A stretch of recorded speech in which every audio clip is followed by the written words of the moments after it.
Loyola Chicago to me, dude. I don't know. Did Matthew Gutierrez do a bracket? I did. I did a did? women's bracket as well. Wow. I picked, so which one's Stanford. doing better? Women's, and I've watched way less women's, but that's how the brackets work. So the more you watch, generally, the worse you do. So true. So true.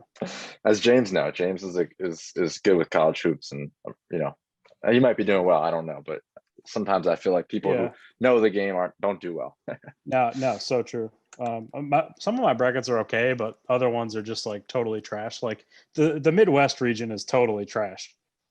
Like I had Illinois going really far, and who else? And I had West Virginia in my other brackets too. So it's like that whole side of the bracket is screwed for me. So I don't want to get overconfident because this could all turn into a disaster in a week. But I'm looking pretty good right now. There you go. I had Ohio over Virginia because everyone kept telling me Ohio was looking pretty good. Nice. I had Syracuse going 2 rounds just because. There you go. Like a genius. And Alabama's made a little run here. Florida State's made a little run. So, and then, picking Gonzaga to win wasn't all that bold, but it's a pretty straight shot. So I'm in the 98th percentile right now. Woo! And first in my group, which Nice. has $1,000 on the line. So wow. That would be a nice way to start the year. There you go. There you go. Now, I was going to say, you have to go to a Celtics game, but we don't want to get ahead of ourselves with that money yet. Spending. If you want to save. Celtics game. So the Garden just let fans in for the first time tonight. So it's possible now. Now, what are they doing? Like 20%? 10%? Yeah, 2,100, I think they're letting in. Okay. So it's pretty much the same as MSG, Barclays, what they're doing in New York, but they did it like a month later. So I'm excited for that because the Celtics will be back the 29th, and you actually do notice going from 0 to 2,000. When the Knicks let fans in, and that was a different feeling because the Knicks are on their 500 glory run this year to the 8th seed. The fans were going nuts, all 2,000 that they let in, and it was a real atmosphere, even though they ended up losing that game. So I'm excited. The Dome waited like an extra game. They didn't want to. It feels like they didn't want to let fans in for that last game of the year. I think it was UNC, and then like lacrosse fans were there the next day. There was like 900. So it's a New York State thing, man. Yeah. New York State makes the Catholic Church look nimble. It's amazing. But so that was all on the state. Yeah. Yeah, no, it's not a Syracuse University thing. I mean, unless you know any different, like unless the university was just like lagging in their plan to get fans in the door, which is honestly quite possible. But no, it was a New York State thing. I mean, they were kind of slow to act on that. All right, so we hit on our brackets, we hit on fans. Now we're going to come and talk about what we came here to talk about. Syracuse in the Sweet 16 again. What is this, 3 times in 5 seasons, right? Going back to 2016, you can excluding last year is the best thing that ever happened to Jim Boeheim and Syracuse because they can just completely eliminate a year where they win a mid-March period, and it probably would have been one of the worst seasons of his tenure at Syracuse. But they can just scratch that off. They ended with a win. They went undefeated in the ACC tournament, and then they carried it right into this year where they had their ups, they had their downs. I'd say around late January, I gave up on this team. I thought when they lost by, 30 at Pittsburgh, that was rock bottom for me. And I said, this team just doesn't have it. And here they are, when a 16 left standing. I'm with James Szuba, my former colleague at noonsmagician.com, and Matt Gutierrez, who covers Syracuse for the Athletic. 5'6", 5, I don't know, something in there, right? Something in there. I'm undersized PG, but under 6 foot. Here's what I'll say to Jim Boeheim, one of the great figures in sports history. Fife Dog, never played sports, but popularized sports jerseys, sports references, and rap. 5 feet. I mean, he didn't have to. If you're asking people who Jim Boeheim is, and you're asking people who Fife Dog is, I think more people know who Fife Dog is, and he was 5 foot, the 5-footer. So doesn't matter how tall you are. Matt's actually not that short. I think Jim was wrong with that when he did that, but we're not going to labor on that. Syracuse, Sweet 16. How stunning was this for you, Matt? Yeah, I'm interested in James' take. Obviously, he's seen the program for longer than I have, but just based on what I've seen from the past few years, I mean, I'm shocked. I was among the many people who basically wrote this team off. To your point, Bobby, right around the Pittsburgh game, Clemson blowout, just because we've seen Q's teams sneak in before, right, and make runs for sure. But those teams generally never really got blown out, right? They were never out of games like that.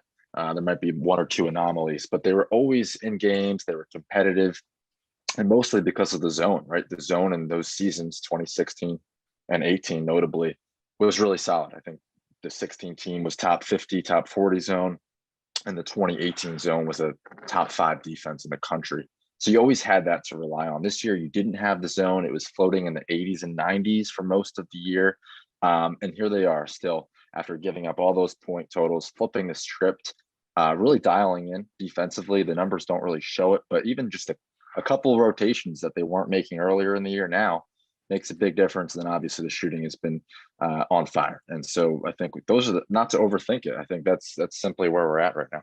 That's what blows my mind, James. I didn't see any potential for the zone because I obviously covered Girard and Boeheim last year. They didn't look like they had much defensive potential to me, and the top of that zone matters. And they, of course, are missing Sidibe. Edwards didn't play a lot underneath this year, so it was just the Dolezaj thing that they've been doing on and off for 3 years now. And then, Alan Griffin, probably not as good as Elijah Hughes, a solid defender in there. So you figured that would be a net neutral, and they were a bad defense last year. So I didn't see any upside for this defense whatsoever, but whether it's mixing in Kadari Richmond, whether it's mixing in a little Jesse Edwards later in the year, they've legitimately, as recently as this West Virginia game, look outstanding on that end. Like, would they give up 18 in the first half of that game? Like, it just blew my mind. Or that was San Diego State that they gave up 18 in the first half. It blows my mind what they've done these last 2 games defensively. It looks like that 2018, maybe not that great, but something closer to that group that was just rock solid in the March. Yeah, night and day. It's funny how quickly the narrative changes. I mean, when you look back to some of those losses in January and February, the conversation is well, Jim Boeheim has proved all the naysayers wrong, and this, that, and the third. Well, I think the naysayers had a pretty good reason to be naysayers back in January with those losses to Pittsburgh, losses to Clemson, lost by 20 at Georgia Tech, at Duke. So there was a lot of reason to be critical of the program. But certainly they've turned it around. A lot has changed since then. Alan Griffin, you mentioned, he's a first-year guy, so he's just learning the zone for the first time. But you started to see Robert Braswell get some more reps. Jim Boeheim is very complimentary of him with the zone, says he's a better defender than Alan, a little bit longer. He knows the rotations a little bit better. Jesse's worked in. He's last game against West Virginia was a little bit shaky, but he started to look a little bit more comfortable. And Kadari Richmond played more. I think we all know that Kadari is one of the better defenders, at least in terms of raw athleticism within the zone, getting his hands on balls, getting in passing lanes, so on and so forth. So he's played more, he's improved. And frankly, Boeheim and Joe Girard have gotten better as the season has gone on. So, the defense is much improved. I don't think it's as good as it was in 2018, but certainly they've made some major strides this season, and they're clicking on all cylinders right now. Now Matt, where'd Buddy play high school? What position or what high school? No, what high school? He did at JD and then at Brewster. And where did Kadari play? He played at South Shore High School in Brooklyn, and then Brewster for 1 year. Did they overlap? No, he was only there 1 year then, so they didn't overlap at all. All right, because I was wondering if there was like any past chemistry there or something, because when they play together and they look pretty decent together in that zone. Besides that breakdown late against Virginia in that ACC tournament, but I've been blown away by Kadari. I think that underrated moment of the West Virginia win was when Buddy was just getting face guard on the left side there. He had scored like 20 points in each of those last 4 games. They can't get the ball to him late, and Kadari just pulls up for that too. And then obviously Syracuse let West Virginia within 2. So I thought that was the moment of that game that he was just able to pull up and grab a jumper right there. He's assertive offensively, but his defense is just otherworldly, at least by the ACC standards. Yeah, I mean, he's got the length, the 6'10" wingspan. He's got the instincts. 6'10", really? Wow. Yeah, for a 6'5" guard. I mean, he's he's a good athlete. Obviously, he's prone to some mistakes and he's missed some rotations for sure and hasn't gotten out to shooters every time at all. He's not a perfect player. He's turned the ball over, but you look at his numbers in about 20 minutes a game, he's really done a nice job for Cuse, especially of late. And as Boeheim has said, he's kind of like a Dolajai where he's not going to show everything he does in the stat sheet, but just the hockey assists, the regular assists, the spatial awareness of where guys need to be. One thing about this offense, it's a top 25 offense for the second straight year, and they don't call a lot of set plays. They really don't have a traditional 5-man for a pick and roll, and they still score a lot of points against elite defenses. Just take these last 2 games, top 15 defenses. Cuse is putting up, I think, 75 and 78 points, and it's just a credit to their spacing and their ball movement, and guys like Marek and Kadari who really just kind of do the little things that make everything go. Of course, Buddy's shooting performance pads the numbers a little bit, but this is a team that I think just really gels together. And to your point, Kadari's a special player. He's such a good slasher, and we've seen some glimpses of the jump shots lately. I mean, if he's going to hit that 3-point shot or even that 17 footer, watch out for him, either down the stretch here or next season for sure. And this is really Buddy shooting them to new heights with the offensive feats that he's pulled off here. But I always do like digging deeper on some of the other guys that are involved in this, because this really has been a team just stepping up to a new level across the board. Maybe Alan Griffin, you exclude a little bit from that. Something weird's going on with him where he hasn't been able to contribute all that much over the last few games.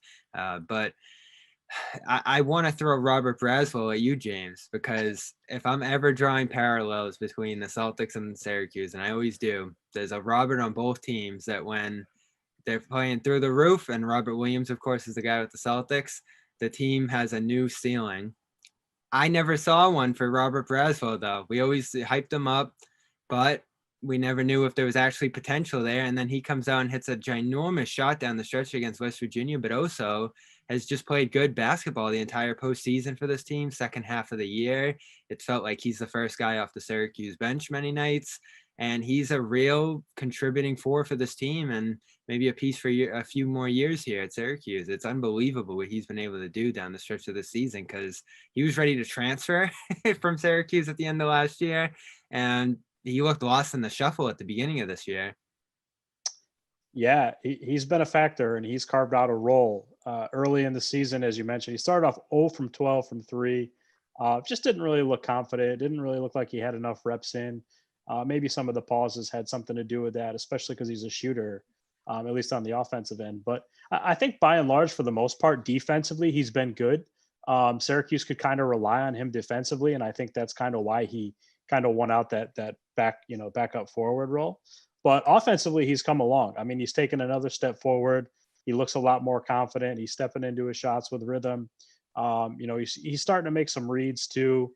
Against San Diego State, he sets the screen, and then 2 kind of go with Buddy, and he's open, and he's all of a sudden he's getting a dunk at the rim. So he's starting to look a little bit more comfortable out there. But yeah, he's stepped up big time, and I like that you said that. Obviously, Buddy's getting all the headlines, and rightfully so. The way that he's shooting the ball, he's been incredible, and he's taken it to another level. But some of these other guys, really, with the exception of Griffin, have played well. Marek, Gerard stepped up his play. Kadari's played an important role. And the same with Quincy Guerrier as well. So a lot of these other guys have stepped up in March. That's for sure. Yeah, and we do have a lot of headlines here today. Matt pointed this out earlier. New York Times, Buddy Boeheim, Zagoria, New York Post, Buddy Boeheim, Julie Boeheim, ads, of course. Washington Post, Buddy Boeheim thought he'd just be a role player. Now he's Syracuse's leading man. I said this last year when I was covering this team. There's Dane O'Neill, Athletic. This is really the fact that and we've seen like great coaches' sons be on teams. I think like Coach Cal's son was on a team, or Michigan State there had a son on a team. To have Jim Boeheim's son, like, not only just walk on Syracuse's program or just be on the team, it happens all the time, but for him to actually become like the lead scorer, centerpiece player on a program, scoring upwards of 30 points a game, leading a March Madness push. That's got to be, and there's been so many great Jim Boeheim stories over the years, but this has got to be right up there in the top 3 to 5. And I said that last year before this even rose to another level where he's carrying this team this year. And that like pull up from half court against San Diego State nearly was like a moment that you're going to remember forever with this team, where he was just pushing it to new heights throughout that game. The first half against West Virginia was a little slower, but then he comes out and seals it in that second half. He's getting real heavy coverage, traps, all that stuff, and he's still getting it done. He's putting it on the floor a little bit more, but really the shot, like upwards of 60% from 3 at this point. The NBA scouts are taking notice, several people have said. This was just unimaginable for him. I think when we were tracking him coming in, James, he was like a top 150 recruit, maybe. Like not a ton of serious offers there. So the fact that it's come to this is, as all these stories have outlined here, just unimaginable. How did this happen, Matt? Hey, we throw around the term hard work quite a bit in life and in sports, and you work hard. James works hard and wakes up way before me every day. That said, Buddy is in a category of his own as far as college basketball workers. I mean, the kid, this is not an accident. I mean, he works so hard. This is someone who's not, all that athletic as just born relative to high major Division I players. And I think Buddy and Jim would be the first to tell you that. He is someone who has worked his way to this stardom by taking shot after shot after shot since he was a kid, but really revving it up the past couple of years, right? With the 4 hours a day in the off season, the workouts in his home gym, the 2-3 a day workouts, the weightlifting. He's put on some weight. I was just looking at some clips from him from high school and even his freshman year, how much thinner he was, just kind of in the arms and shoulders.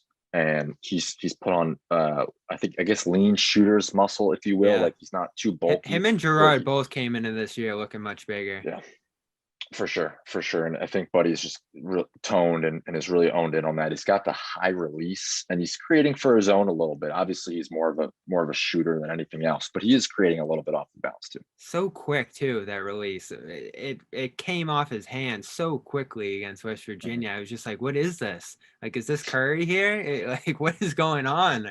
And everything he puts up, it was just going down. And you're watching this, it's just like, oh my Lord. I really don't remember my full expectations of him coming in, James. Like, I guess I just figured that first year he'd be a nice piece off the bench. You knew he could shoot, but what was your first impression of him coming in, and what did you ultimately expect his career to be at Syracuse versus what it became?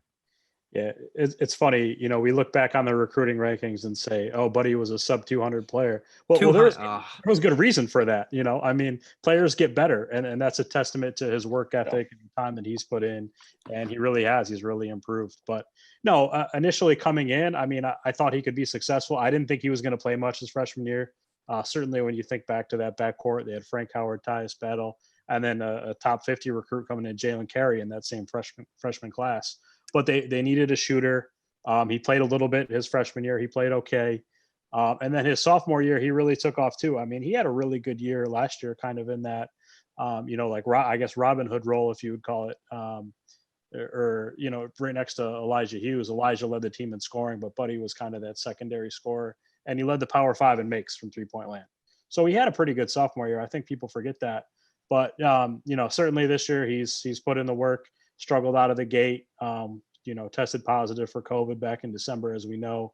Took him a little bit longer to get his legs back underneath him, but he really turned it around in February, started shooting the ball well.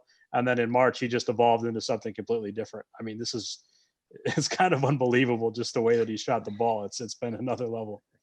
Yeah, and I think when I did the numbers out based off his regular season scoring this year, and this is the end of his junior year, who knows if he's going to stay 5 years or could he stay 3 years? Who knows at this point?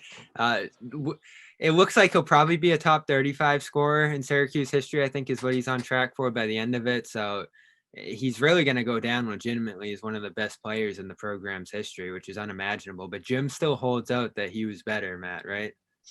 Yeah, I think, he half jokingly, I don't know how serious he is.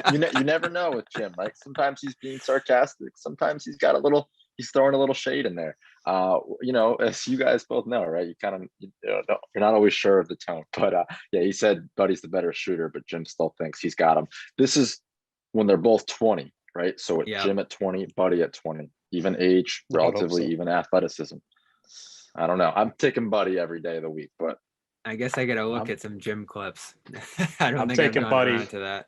Hey, it all depends on how much longer he stays at Syracuse, but he's got a legitimate shot to break Jerry's record of 400 made threes if he stays 2 more years. And he's got a really good chance to be number 2. Andy Routon sits second all time with 282 makes. So Buddy's got a legitimate shot to break that. Is he already third? He's 5th right now. He just passed Devendorf. Yeah, that's the crazy thing about basketball in general now is if you're a great shooter, you have the amount of attempts where the game is now. Pretty much anybody can break a record. I think Marcus Smart's probably going to become the all-time Celtics 3-point shooter over. I don't even know who the all-time is, but he's well on track for it at this point. And so Buddy Boeheim could end up being the all-time Syracuse shooter there. I do want to throw some love to Quincy Guerrier as well, who's been solid in this tournament and had an outstanding year, which I think is what gets overlooked a lot of the time. The guys who lay that foundation, even getting in the tournament in the first place. And he laid such a good groundwork for this team this year. Obviously, he was hurt last year. We found out after, and he was so out of it last year that it had to be something like that because it was just a disastrous freshman year all around for him, which was a big reason the team didn't meet its potential last year. And now you see the guy who I think Jeff Goodman had at the end of last year is like a top 10 NBA draft pick.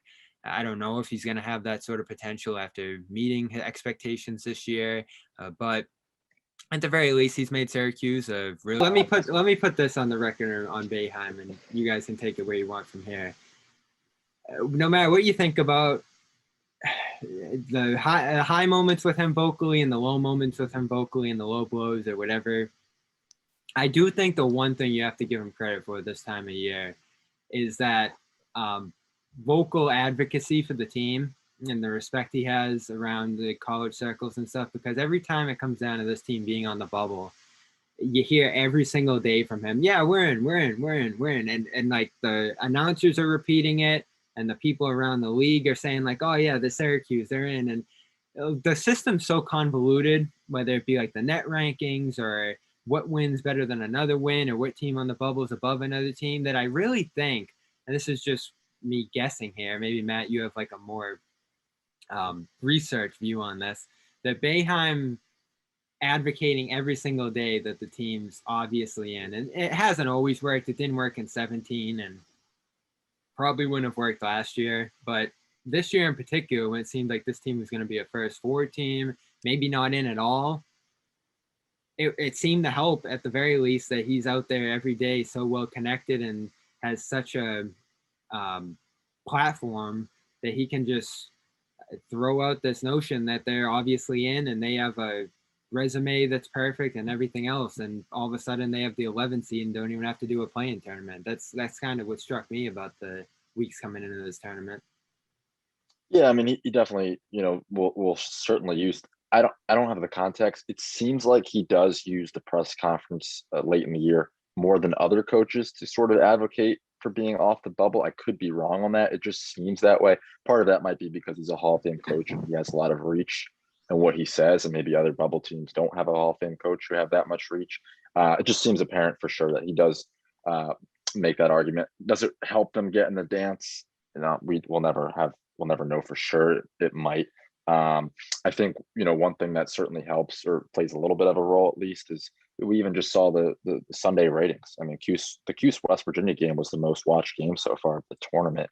And Cuse has a big draw. There's a huge alumni network. There's a lot of fans. It's a national school. It's not it's not an upstate New York small private school. It's literally a national school, and it's got a brand. So I think that, that might help. But that said, I mean, Cuse did deserve to get in. They've played hot of late down the stretch. And, they're aside from the Q1 record, I mean, they were really stellar. They took care of business pretty much, doing everything they needed to do except beat, those top teams away from the Carrier Dome. So there was a laundry list of comments from Boeheim this year, James, and you mentioned before we got on here that you summed them up. Talked about his most recent quotes from the end of the year, him taking criticism, And we seem to have quite a bit of evidence from the end of the year that you don't even have to go back that far to to test that theory of whether or not he can take criticism or whether he's above it and all that. I think the one that stuck out the most was the lunchtime players for Gerard and Boeheim.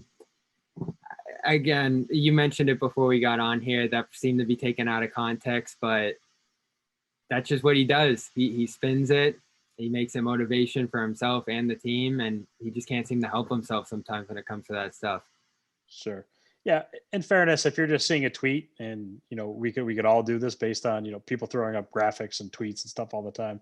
It's easy for things to get taken out of context, but that's fair game. If you see something out there and it's criticizing your players or something along those lines, if you want to put that back in somebody's face after they play well, by all means, that's fair game. So some of the other stuff is just unnecessary, or just throwing digs when things have been water under the bridge, and at that point it's just probably better to move on.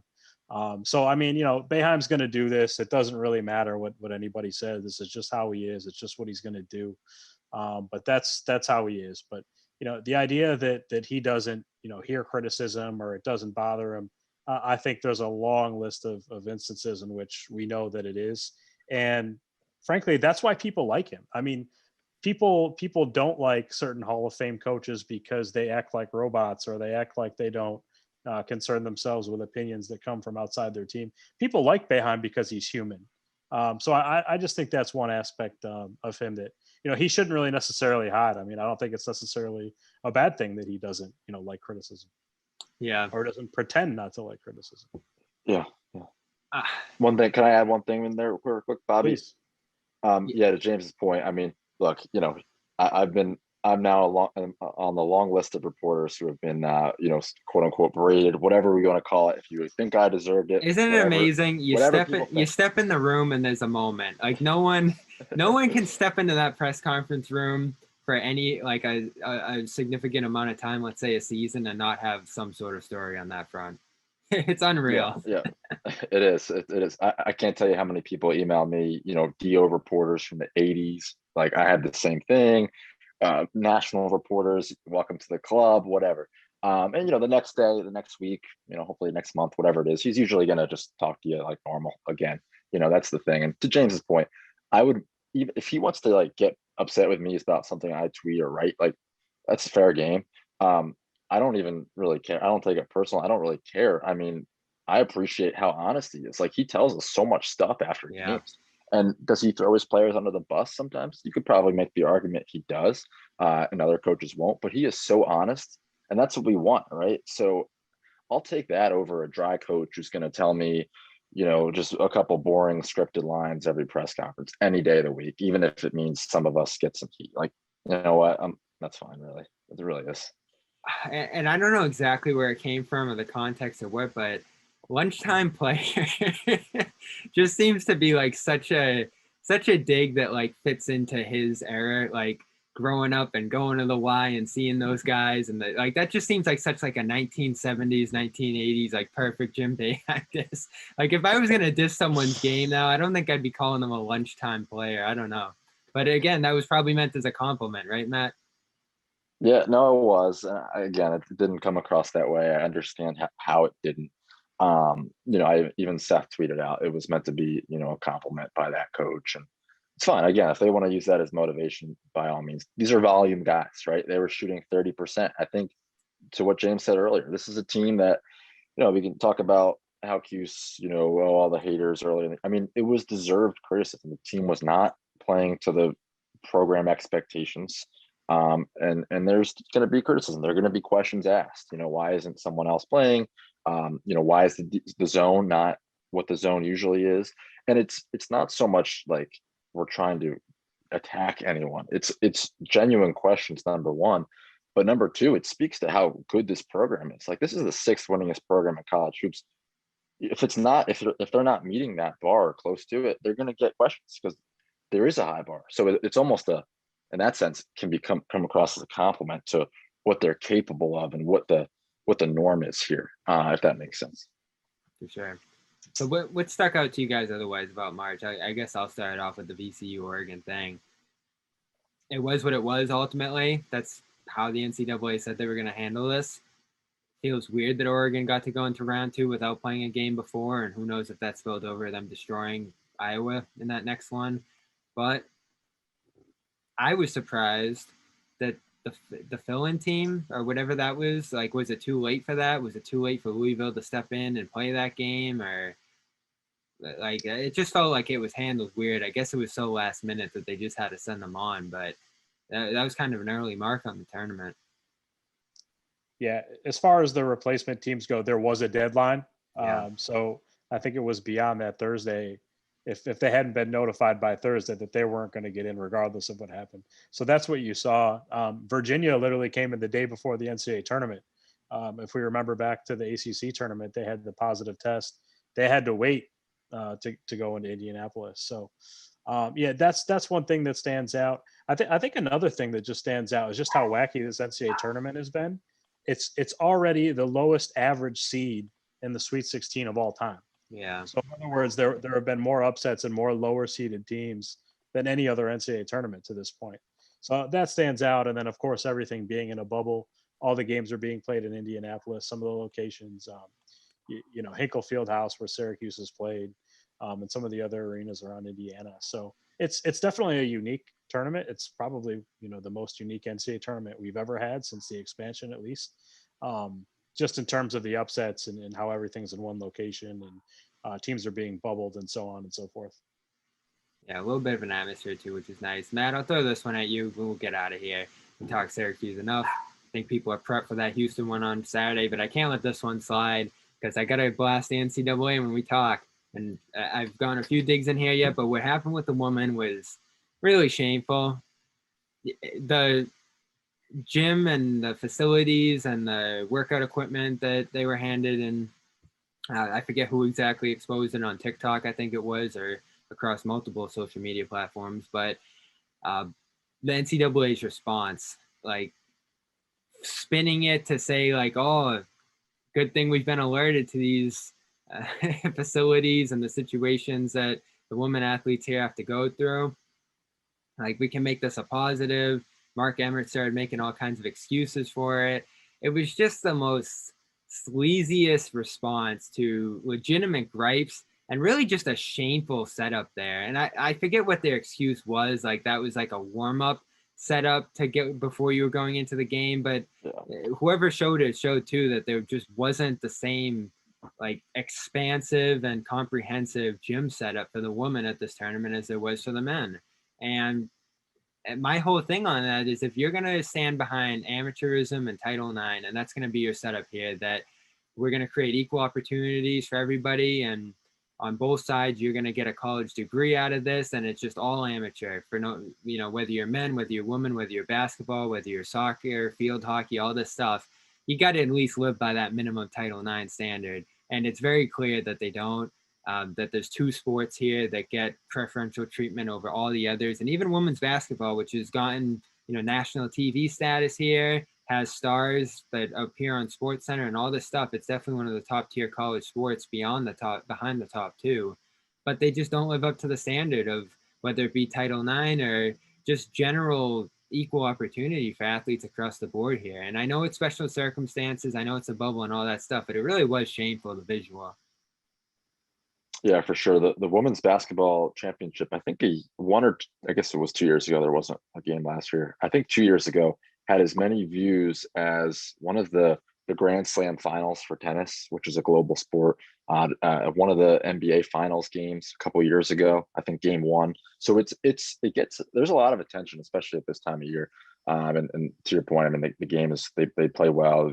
Those women are elite athletes and deserve to be treated so with that respect. But yeah, I mean, look, Dana O'Neill actually, I think, crushed it with kind of a heater coming at the NCAA. And this isn't to say that everyone in that organization isn't good. I mean, it very well could be 90% of the people there are kind and well-meaning, and it's just the leadership that's Emmert, just man, on a different planet. But yeah, I mean, it would be nice to see in 2021, especially just after the pandemic and how much we've been talking about inequalities, for this to not have happened. I mean, I just, like, of all that, like maybe 2 years ago, it's obviously way too late, but okay.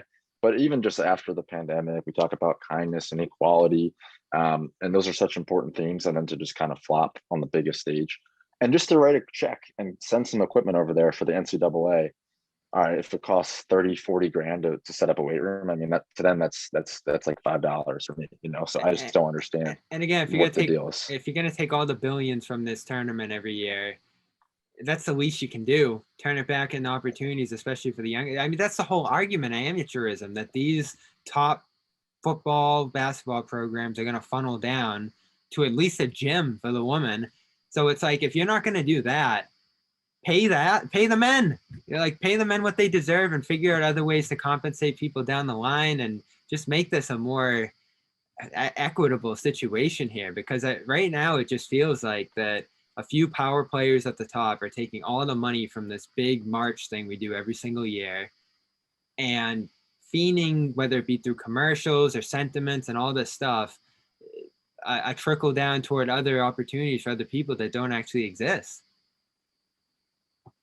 Well, there wasn't enough space for the women. There wasn't enough space for the workout equipment. He just goes on an excuse tour. What was the other big one he threw out there? I don't understand. Amazing. No, to your point, Bobby, it's a $1 billion tournament. This is a $1 billion sport. I don't understand why we can't get NIL rights passed sooner. I don't know why that takes so long. Transfer? There's a big holdup over transfer now again. Well, that's passed it, and that's fine, and that's great. But I don't understand why it's treated as if it's an amateur sport, and we all know it's not amateurism. It's a $1 billion tournament. It's a $1 billion sport. Let these athletes go out, and at least if you're not going to pay them, at least let them go out and make money off their name, image, and likeness. I don't think that's a very hard thing to get past. Yeah. Even the women. I mean, there are certain women basketball players who absolutely would be able to take advantage of something like that. Like I see UConn star. I mean, she just seems so marketable, so ginormous. Brittany Griner way back when, Taya Cooper, other people who have played at this level. I think Breanna Stewart couldn't have made some money at UConn. I mean, Sue Bird, yeah, for sure. I mean, yeah, it's indisputable.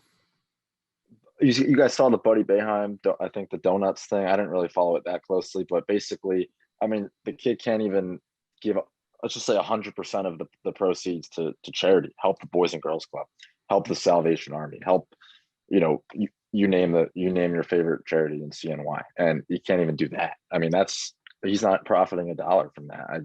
It's such a joke. That would be doing good for the community. It's what the NCAA, quote unquote, says on their website, student athletes and community and, respect and whatever. So yeah, hopefully it gets passed though.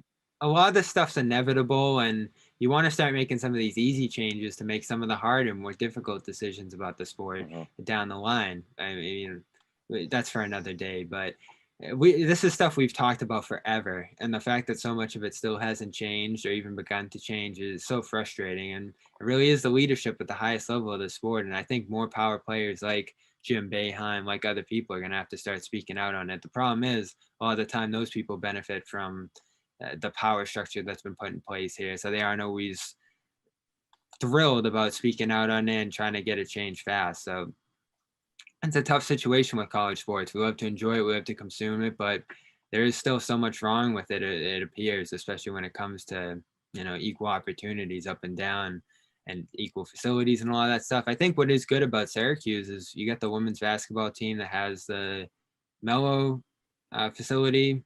They play in the Carrier Dome. You wish more people would be there for those games, but they've gotten high status by having the TV deals and everything else that come with playing at Syracuse. So it's been great to see the Syracuse women get some extra attention, but man, they got smoked by UConn. Oh my Lord. They can't catch a break with that region. Yeah, it's the slight. I mean, they just need to get, like, this is what I think 3 times now in the last 5 years that UConn's ended their season. I mean, obviously what's the national championships? Okay, Cuse did really well that year, but these 2 seasons, I mean, 2017 and then 2021, to get UConn in the second game. I mean, hopefully the selection committee can do Cuse a favor, put 2 and 2 together and say, all right, maybe let's put them in different regions, maybe a Final Four matchup. But for these early exits, everyone knows UConn is the team to beat, right? So hopefully Cuse, Coach Cuse team's really good, and Just last thing too from me on the women's team is Tiana's remarks on, I think it was Tuesday or Wednesday night after the game. She was in tears in her last press conference, puts it all in perspective.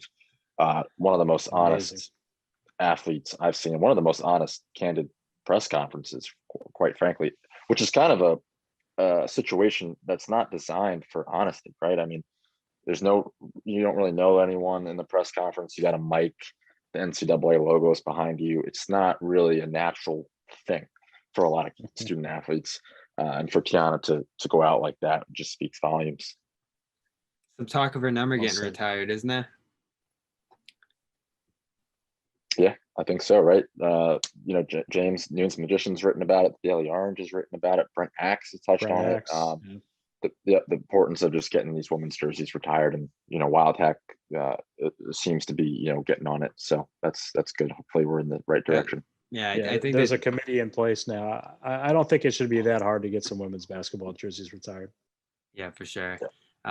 So Syracuse, they're playing bright and early at 9:55. I do got to shout out the DO and Nunes Magician on that front, but I do have to take a dig at the DO as well for a piece I read by Anthony DeBundo today. Let me throw this up on the screen. He's had a good tournament, and I appreciate a writer writing with some agency here, throwing this out there, but let's see what you guys think of this. Logo Joe. Are we doing this? Logo Joe Girard. He's had a good tournament, but Logo Joe, I mean, Buddy Buckets, that's deserved. Logo Joe. I'm not in the Logo Joe crowd quite yet, but he has good, he's a good shooter. I'm not in that range yet for sure. Yeah, I'm not in the Logo Joe crowd either, but I am in the DeBundo's Digits crowd. I will say that. Yes, Anthony's great with that. Digits. Well done, Anthony. For sure. But to throw that in the end there, I got to take issue with that. I'm going to be the copy editor and just be like, All right. Appreciate you guys. Matt Gutierrez writes for The Athletic. James Zuber writes for newsmagician.com. And we will be watching at 9:55 when Syracuse takes on Houston. 6-point underdogs, I believe, which we'll see how that goes. Feels like they can win. These guys made the case. And maybe we'll get to talk at the Final Four if things go some type of way over the next 2 games here. So talk to you guys soon. Always good to talk to you here on Dome Theory, and good luck with the rest of your coverage. Appreciate you.